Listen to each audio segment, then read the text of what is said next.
अस्सलामुअलैकुम, जुमा मुबारक है एवरीवन। दोस्तों, उम्मीद है आप लोगों का दिन बहुत अच्छा गुजर रहा होगा। आज 17 जुलाई 2020 जुमे का दिन है। बात करते हैं ओमान में कोरोना केसेस के हवाले से।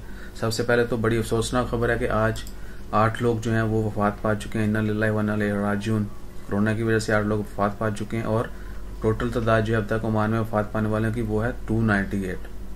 298 लोग जो हैं अब तक ओमान में कोरोना की वजह से वफात पा चुके हैं। अल्लाह ताला उन तमाम लोगों की मगफिरत फरमाए और उनके लवाकिन को सब्र जमील अता करे।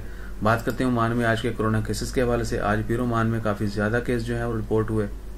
1619 केस जो हैं वो रिपोर्ट हुए पॉजिटिव, जिनमें ज़्यादा तादाद जो है वो ओमानियों की थी।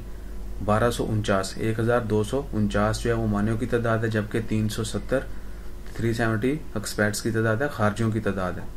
और कोरोना केसेस की कुल तादाद जो है अब तक वो है 64,193, 64,193, यानी 64,193 कुल तादाद है। 24 फरवरी से लेके आज 17 जुलाई तक कुल तादाद 64,193।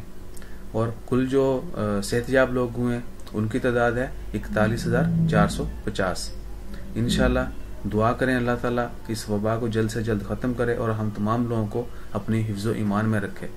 एक दफ़ा फिर रिपीट कर रहा हूँ, आज ओमान में 17 जुलाई को जुमे के दिन 1619 केस रिपोर्ट हुए, जिनमें से ज़्यादा तादाद 1249 ओमानियों की तादाद है और 370 खारजियों की तादाद है। कुल तादाद जो है कोरोना केसेस की वो है 64,193, जबकि कुल तादाद सेहतयाब होने वालों की 41,050 है।